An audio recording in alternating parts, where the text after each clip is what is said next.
Thank you for stopping by. I'm your political activist, Jeffrey Weiss, working to keep you informed of world events and interpreting that which is cloaked. Today we discuss Roswell, New Mexico. The Roswell incident is still a thing today because people can't let go of it. A weather balloon crashed, pieces were recovered, end of story. But in the 1970s, the media jumped back on the story and it's spiraled out of control since then. The tale continues to propagate, despite the fact that the only people who have ever claimed to have seen the aliens or the spacecraft are out-of-work undertakers, some inbred, backwater, moonshiner, banjo-playing, slow-talking hicks. Let me give you the Reader's Digest version of a crashed spaceship and alien beings. When you travel in weightless space, you lose 2% of your bone mass per month. Astronauts coming back from just a few months in space can hardly stand or walk. Longer trips would mean total disability. On the Earth, we are protected from radiation by the atmosphere. In space, there is no protection. Astronauts would die from radiation exposure in a matter of months unless some very advanced way was found to protect them. The most advanced form of space travel imaginable for us projects a possible speed of 25% the speed of light. Remember Einstein's formula, E equals mc squared. Any object approaching the speed of light takes on infinite mass. Now let's assume that there is intelligent life very close to us, say only 1 billion light years away, the radius of the universe being 13.7 billion light years. Even at 1/4 the speed of light, it would take 4 billion years for a spaceship to reach us. The level of technological sophistication to overcome bone loss, radiation poisoning, artificial gravity, suspended animation, or 4,000 generations of people make us look like one-celled amoebas compared to them. So, let's just say they overcome all that.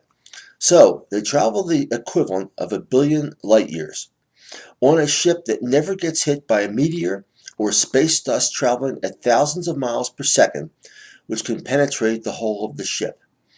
Wait, what about wormholes? A wormhole, which is only found within a black hole in the center of a galaxy, is a point of singularity. That means anything entering would be compressed to the size of an atom. Wait, suppose you could open up the wormhole to accommodate a spaceship. According to Dr. Michio Kaku, the foremost theoretical physicist in the world, it would take all the energy in a galaxy to open up a wormhole big enough and long enough for a ship to pass. Even then, no one can predict where the ship will come out.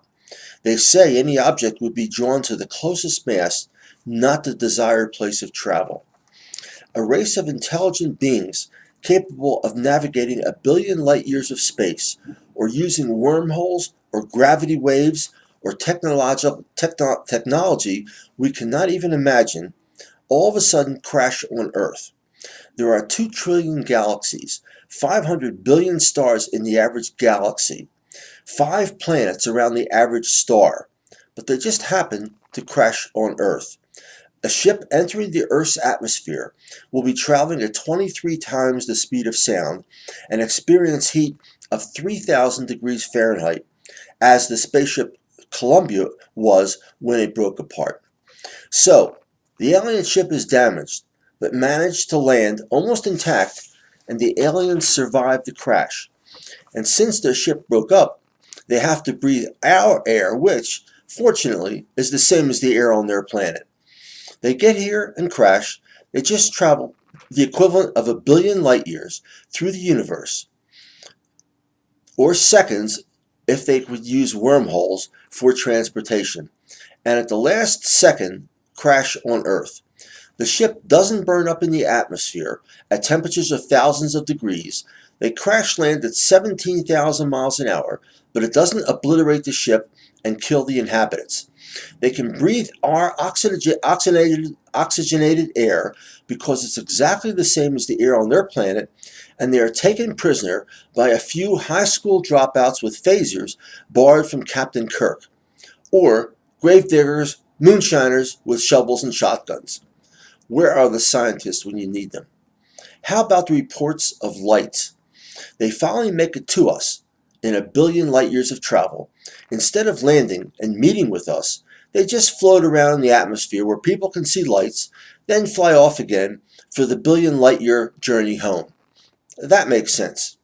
Or they visited Earth before, in the time of the pharaohs, because the Egyptians could not possibly have built the pyramids without alien help, even though it's been proven that men using the tools available at that time could build with that level of precision.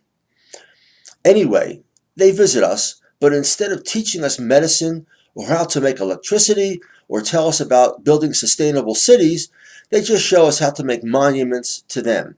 Sure, a civilization capable of space travel needs other civilizations to worship them. Oh, and they breed with humans to carry on their race. Humans share 99% of their genes with chimpanzees, but cannot inbreed with them.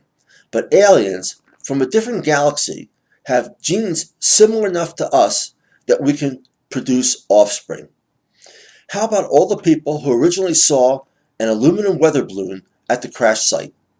Over the years, and as the financial opportunity to cash in on interviews, books, and movies grew, the weather balloon morphed into a huge alien ship capable of flying a billion light years.